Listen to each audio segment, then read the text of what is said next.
Hello, Hazard. I didn't do my vocal warm-ups. Anyway, hello, Hazard. I'm back with a more relaxed voice. Welcome to your deck review. For those of you joining us for the first time on YouTube, this is a series where I, John Maldhound, normally a short-form Commander Jester, will review and hopefully improve your Commander deck and its weird little PP. Your PP is your premise and your practicum. The premise behind this deck, Woman with a Gun! Pretty good one, as far as ideas go. It's what you hope the deck does. The practicum is the stuff in the 99. It's what actually happens when you play the deck. It's all the things that go wrong. Now, for this deck, that is based on the primer. We built this in Brawl and then tried to bring it over to a 4-player free-for-all.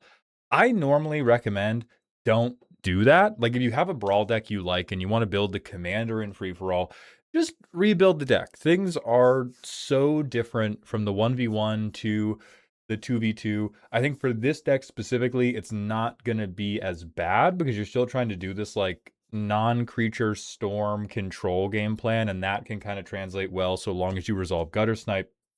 But just the like how good it is to do a 1-for-1 threat removal, how quick the game is, how likely your threats are to be removed, etc., etc., etc. It's just like so different. What else is going on? Yeah, still a bit messy. We want mid to high bracket 3. I think Boros Storm will work really well for that. I don't know if the protection stuff I have is enough the right stuff. I feel like Ty just keeps getting removed over and over, and I don't really have a good way of protecting her. We'll look at that. We have issues against Stompy. I find I can't get enough mana to remove them early enough with Ty. So this is the biggest mindset difference between bracket 2 and bracket 3 and bracket 4 and even CEDH is in bracket 2, almost everything flows through the commander. That's a really common problem. Not every deck does this, but many people in bracket 2 go like, all right, what is the, not even like really a theme, what are the words on my commander's text box? Every card in my deck should interact with and depend upon the words in my commander's text box. As you go higher up in brackets, you need to play better and better cards that are good on their own. Maybe they interact really well with your commander's text box too, but you're going to need to have more things that are just like, this is just a solid card. So like right here, we have 3 pieces of artifact removal in the entire deck. Do we have any way? We have 2, we have 2 oh fuck, oh shit, oh god board wipes. Do we have anything that can remove something? No, we have nothing that can remove something if it's not being removed via Taiwakin. And so I think that is probably the number one mindset shift you're going to have to make. You're going to have to either accept losing a ton or accept playing things that don't directly synergize with Taiwakin. The way you need to think of it is almost like a Pokemon team. I was streaming a Nuzlocke earlier today, so that's why my brain's there. But it's like, let's say you have a Blastoise, and he's the coolest fucking guy in the entire world. Or a better one would be of a really cool Pikachu. Coolest fucking guy in the entire world. He's awesome. You love him. All you want to do is play Pikachu and have him yell Thunderbolt and kill somebody in one hit. If you run into a ground type, they're still immune. No matter how cool your Thunderbolt is, no matter how well you trained up their EVs, no matter how perfect their IVs were, like, it just doesn't matter. It's just not going to work. And so that's how you need to think of your external interaction section. You can still have, or really a lot of the generically good cards you might put in the deck, they need to cover up the natural weaknesses of your commander. Like your commander, if you get it going, can turn all of your direct removal or damage-based removal into card draw. That's so sick. However, if we don't have our commander, what do? That's a problem you already talked about. If we have a big creature we can't directly remove, what do? That's another problem we talked about. And so what it's probably going to look like is having a few more slots that are dedicated to, and it's probably going to be the greedy Rat Boy slots. What's funny is I actually like Pyromancer's Goggles the most. I don't really like Arcane Signet or Boros Signet because we're probably playing our commander on turn 2. I'm going to imagine our opening hand looks like, you know, we have 1 to 3 of these removal spells, and then we have some lands, and then we have some random other bullshit. I think it's a pretty good pretty good run out to go turn 1, land nothing, turn 2, commander, turn 3, land, I play Rip Apart, and to hit something that has 3 toughness, replace it. Like, that's fine. We don't really want to be ramping that way. So we have to think about what should ramp be doing for this deck? And I think for this deck, because we seem to be leaning into, I want to kill you by having instants and sorceries trigger, I want to do Spellslinger Storm. When that big turn comes, we're going to need a lot of mana. We can get that mana one of two ways. We can have things like Urabrask that are getting us new mana. This is what I call Furious Mana from a really old short I did. But we can float new mana every time we cast a spell. Or in the mid game, we can play greedy, greedy bullshit like Gilded Lotus. 60 cents. It's like, I think a lot of people, a lot of strategies sleep on this card a little bit. It's not some crazy heater that everybody needs to be running, but you don't really need to get to like, you don't need to get to Solemn Simulacrum mana as quickly as possible. What you need is you have between 5 and 8 lands, and you need a way to convert the game to a close. I think the way that can happen is with really big engines like Stormkiln Artist or Urabrask. Pyromancer's Goggles is actually great for it because then you can just rain removal down from the sky, or you do this just fat fucking insane ramp. I would even consider things like maybe Eternity Elevator. I would probably go Thrawn Dynamo first because you are never crewing this. But like, I would not be ramping, and the Thrawn Dynamo may not work. What's your pip situation?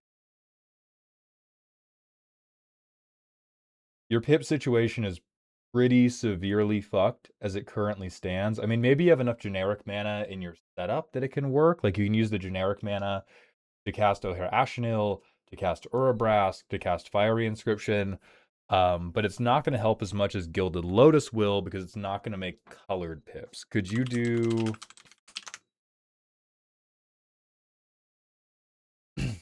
This one is quite a bit worse most of the time, especially because it enters the battlefield tapped, but it does help with the color pip situation. And when I've been an Izzet Spellslinger player, the color pip situation is normally what gets outrageous first. So that's what I would do number one, is I would not be racing to 4 mana. You have not built the deck to take advantage of Ruby Medallion that well. I think there's a version of the deck that does, but I'm seeing a lot of like, right? No colorless, no colorless, no colorless, no colorless, no colorless, no colorless, no colorless, no colorless, no colorless. Like half of our spells, maybe it's not a full half, maybe it's only like 40%, but quite a lot of our spells just don't get a benefit for it. Underworld Breach is crazy. Sure, sure, sure. Honestly, go off. Go off, go crazy, go stupid with it. I like Neheb. I hate Sulfim.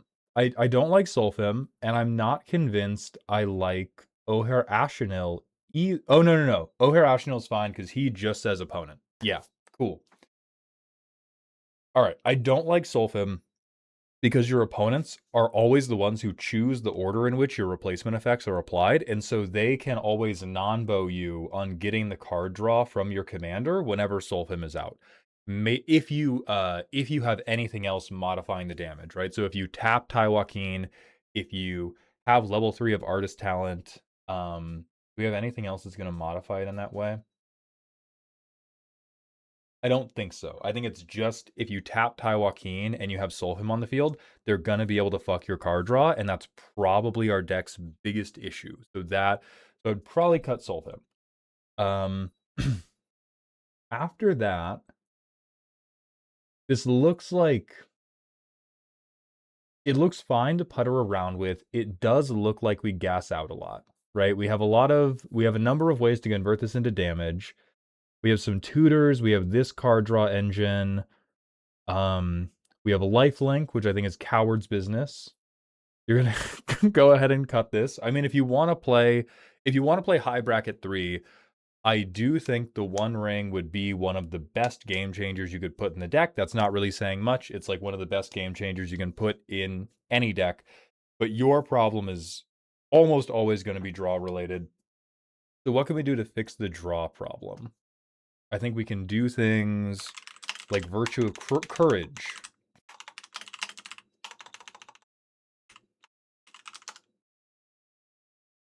So this says, whenever we deal non-combat damage to an opponent, you may exile that many cards from the top of your library. This is super fucked up the moment you have anything like Gutter Snipe on the board, because now, hey, guess what? Gutter Snipe exiles 6 cards off the top of your library. Yeah. So cards like Virtue of Courage are how you turn. I have a damage source, I have a mana source like Urabrask or Stormkill Artist, and I have my commander, or even if you didn't have your commander at that point, that's how you turn them into a game-winning turn, because then you get access to so much of your deck, you can storm off and deal a million damage to everybody, and it's great, and you're happy. We want other things that are going to do this. And then we'll talk about the protection package later. Synergy Burn is probably good. Let's do Synergy Burn. Let's do Card Advantage. I doubt we're going to get both of these. OTAG Card Advantage. Because when this came out, all the Burn players, like, fell down on their hands and knees. Yeah, there's really not too many of them. We're not casting instants and sorceries straight into players. Oh, fuck, dude. You're a Marvel man now. You're a Thor lover. Go kiss this man. So this is the same thing. This is basically the same thing as Virtue of Courage, right? Yeah, source non-combat, exile that many, play those cards this turn. You're going to play this guy, and he's going to be your second copy of Virtue of Courage.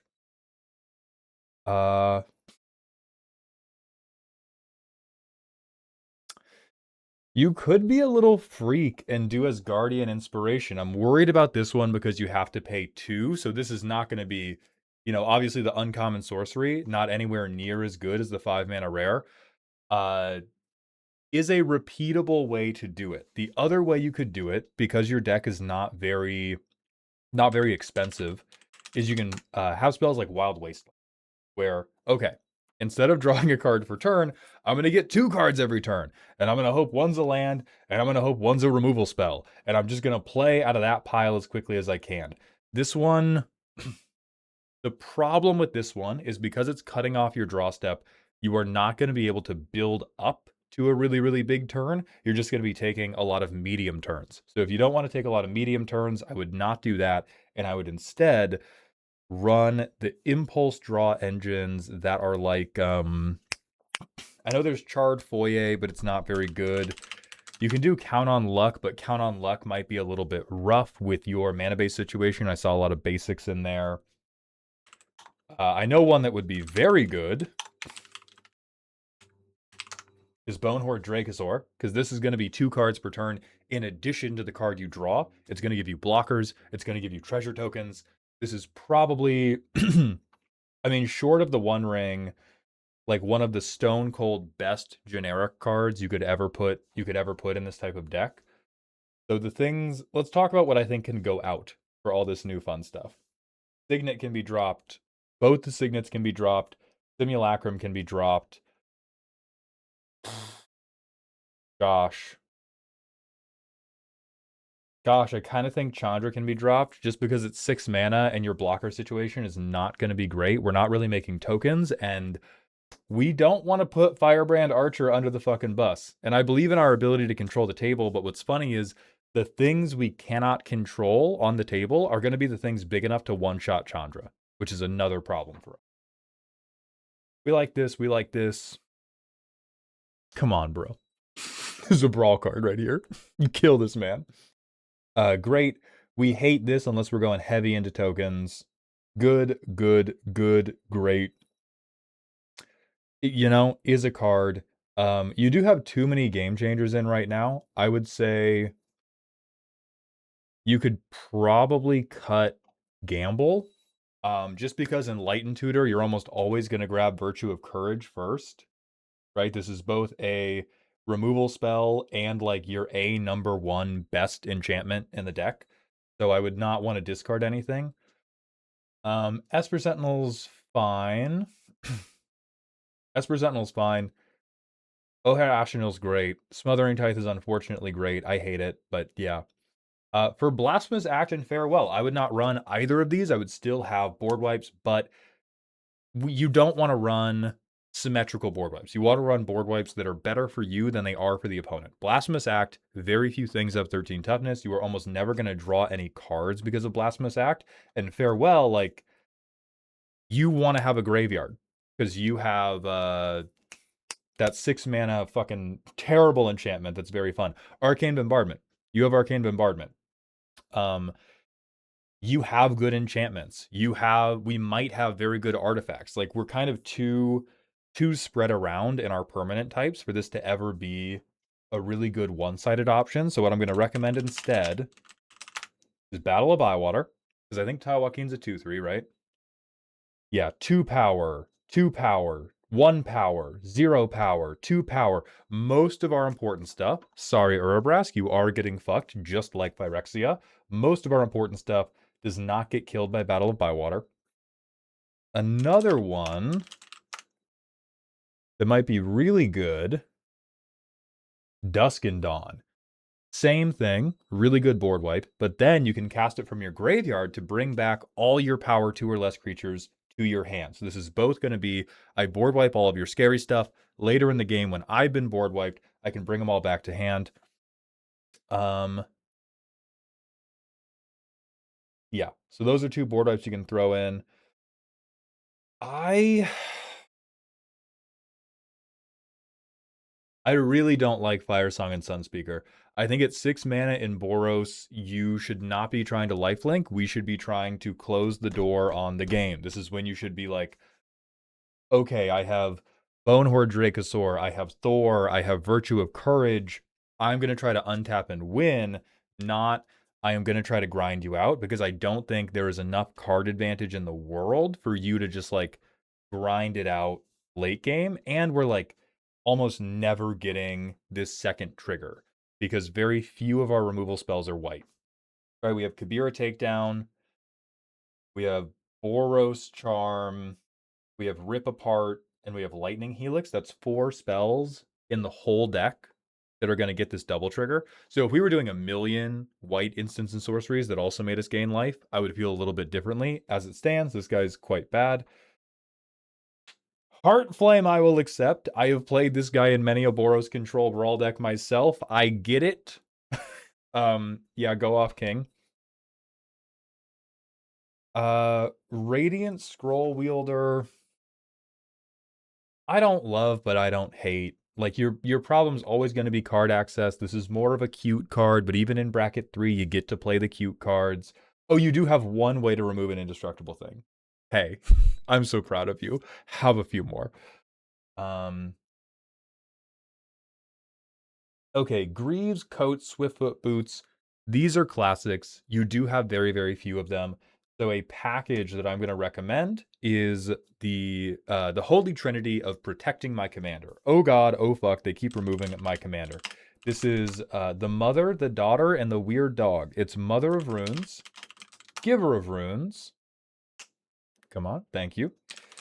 Skrelv. He can just do Hexproof, which is not as good as Protection, but it's still pretty good. And then to tie it all together, you are going to put Starfield Shepherd in the deck, because Starfield Shepherd's Warp can tutor any of these guys to your hand. And that will double the number of protection options you have. And then at that point, you should be having a better time. Maybe your first cast of Tywakeen gets removed, but at some point during the game, you should be able to defend yourself. I mostly agree on the ammo. What I'm gonna recommend, I don't think, I really want to recommend Pyrrhemia. I want to be a freak. I want to be a dickhead to you. I want to be like, you know what? What if you just dropped a match on the whole building? Because what I don't love about Blazing Volley, right?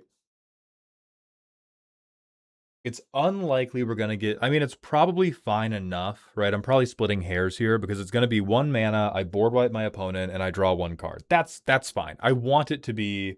I want it to be a repeatable source of board wiping, or I want it to be like I am getting 4 cards out of it. But I think that's just me being too greedy. You know what would be crazy, Tech? Actually,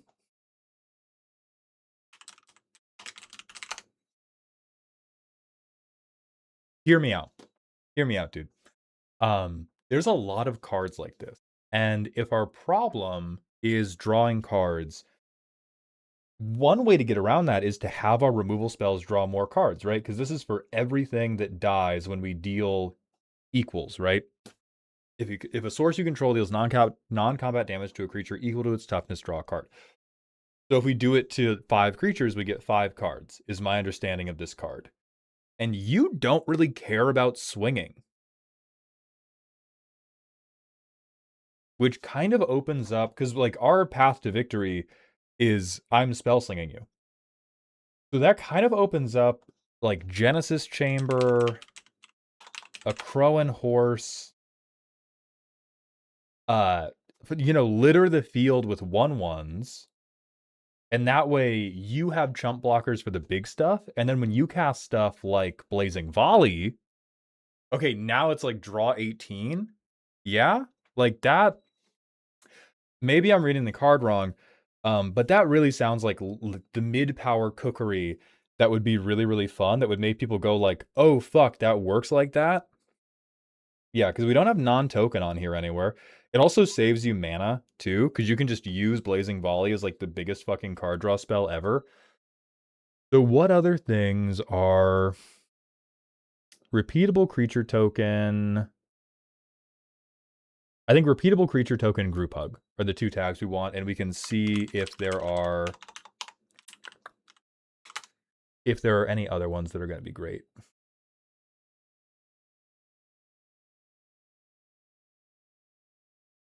You could low-key do Master of Ceremonies. Hold on. So either we make treasures with people, or we make 1/1s with people, or we get cards. And the 1/1s are basically cards for a number of these things. I don't think it's the best. I think Genesis Chamber is the best one. I think a Crow and Horse is the second best one.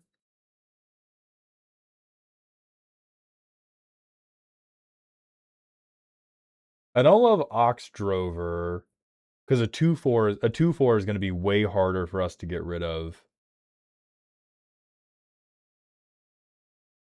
Wait. This is the new One Ring. It's not that good. But hold on. So hear me out. You can deal 1 with the Acorn Catapult. They make a 1/1. Next turn. So every turn after you play this is 1 mana tap, draw a card from Taiwakin. I know that's not the good. Listen, I already told you about the good card draw engines, okay? Remember the times I told you about like Virtue of Courage and Thor and Bonehorde Dracosaur and all those motherfuckers. I'm so afraid that I must be misunderstanding this commander. Whenever a source you control deals non-combat damage to a creature equal to that creature's toughness, draw a card. So Acorn Catapult works. It's just really expensive, and we can't untap it a ton. I think like maybe that's acceptable. You could try it just because it's so fun to hit people with cards they've never seen before. Yeah, so I would think about those 3 as ways to get a bunch of 1/1s onto the board, and then your stuff like Blazing Volley and the Festivities, uh, Fear Fire Foes, Fire Magic, the Iroh's Demonstration, these all become way more impactful as potentially like, okay, I'm just going to pick up a fucking stack of cards now. Here, I feel like a crazy person. I'm not sure that I love Zerta. I think Zerta is meant to get you over the hump on activating Taiwakin for a lot of damage. I feel like I would rather just have more mana. Like I'd rather have more mana or more cards to get the right card that gets me to like Urabrask or gets me to O'Hare Ashenil. I I'm trying to imagine the situations where saving 2 colorless mana on this ability is the difference maker versus anything else we've talked about. And I think Zerta comes down on the losing side of that argument more times than the winning side. Even though it is like a generically pretty good card, it does synergize well with your commander. I'm also again going to sound like a crazy person. You can go down on lands. You can go down on lands by a somewhat aggressive amount. We have 42 lands in the deck right now. You have a 2 mana commander. If we fix your card draw situation, this gets infinitely better. Um, so you can fix your card draw situation with things like impulse draw. You know, you can play things like Ren's Resolve, because importantly, these represent damage when you get to the meat and potatoes of your deck, which is the Kessig Flame Breather, the Thermo Alchemist, the Firebrand Archer. Um, so what other like instant and sorcery, long-term impulsive draw? Great. So we have, oh, light up the stage is great. So there's light up the stage, Ren's Resolve, Reckless Impulse. You could play at Sushi just to have a creature. I don't think you need to have it. Um, Valakut Exploration would also be quite good. This would turn all of your land drops into, okay, I can maybe draw another card, then I can cast it, or even if I don't cast it, I'm still going to be getting chip damage in. Because what you really, really want to be spending the game doing is like, yeah, I'm going to get in for 1, I'm going to get in for 2, I'm going to do 4 this turn, 4 this turn. Then when everybody's around like 20 life, that's when you go off. That's when you go off, big, crazy, loud style. Um, So what else do we have here that would work for that? Don't love Avatar Roku. Don't love Opera Love Song. You could do Embrace the Unknown. It's a bit slow, but Retrace does give you a lot of like redundancy. And so if you're very, very afraid of gassing out, or if you do still want to be on a high land count, like this is a deck where I would be trying to get away with like 33 to 35 lands. You could even go lower if you did cheap mana rocks, but because I'm advising you against cheap mana rocks, I don't think I would. I don't think I would go quite that low. Um, but yeah, you can go really really low in a deck like this. Can't do Gwen Stacy. We're not going to get Furious Rise. Um,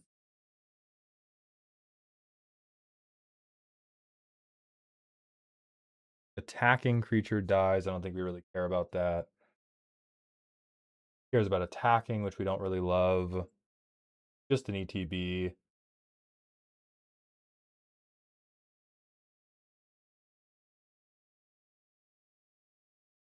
Okay.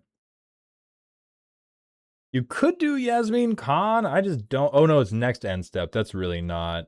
Yeah, that's really not good enough. Um,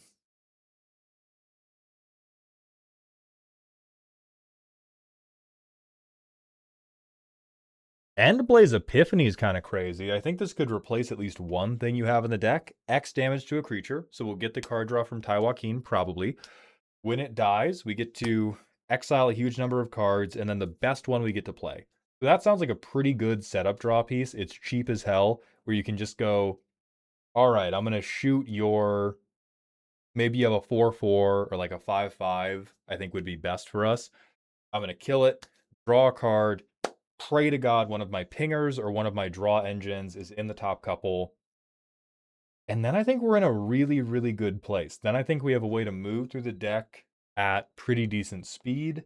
Um, if you wanted other generically good cards, because you said you were gated a little bit by card knowledge, other things that could help, there is